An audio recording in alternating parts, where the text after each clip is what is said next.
Thank you for coming.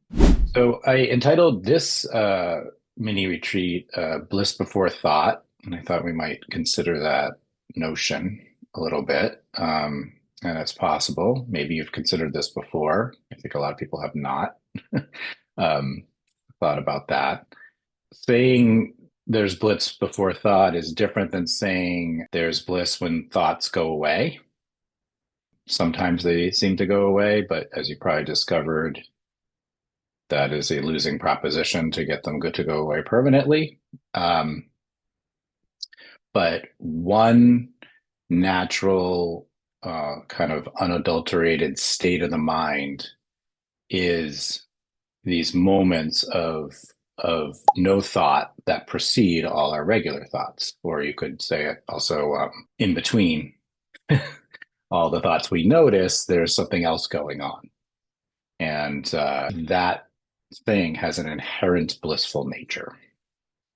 Um, and there's a trick that tantric teachers figured out, and that's if we hone in on this experience, we'll have a broader perception of awareness and be able to realize this on the regular.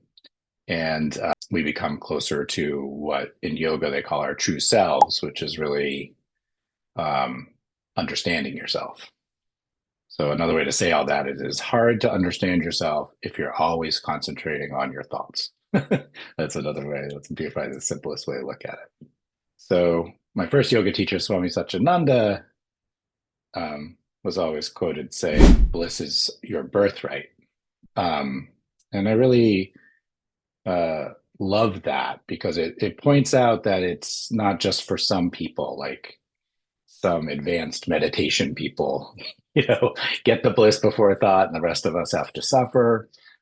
So that includes all of us here. So that's good news. We're all capable of this. Our normal experience is not this. Like we walk around the world, we're not, I mean, unless you're really lucky, you're not kind of blissing out 24/7. But if we cultivate this awareness, what starts to happen is we start to have more spontaneous moments of this in our day-to-day life. And they're really the blissful experiences of just being, which everyone here has experienced. We've all had moments where we feel very blissful and extremely pleasant, present.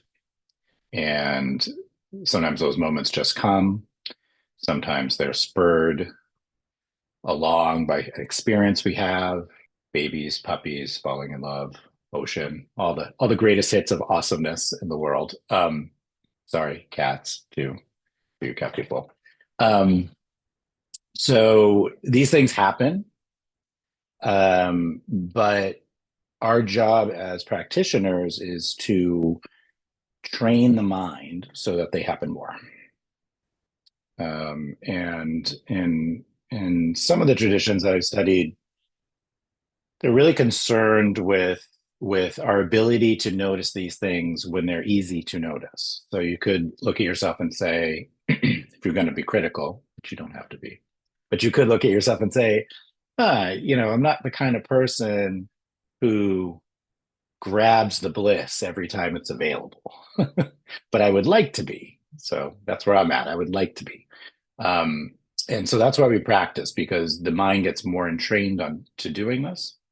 And then we have those experiences more naturally. And the last thing I'll say kind of about that is the definition of bliss is a moving target. So you could use the word bliss, but if that's not working for you, if you're like, I don't like this, I came here to this meditation retreat and now he's using this word bliss and it's really disturbing me because I don't even know what that is. You could think of it as happiness or joy or contentment, or like a sense that everything's okay, like some sort of like inner peace that you experience for a moment. That's what they're talking about. Not necessarily the only experience is not ecstatic. There's other versions of it. So all the little ways in which we feel super okay is available to us. And it's in these moments that precede them.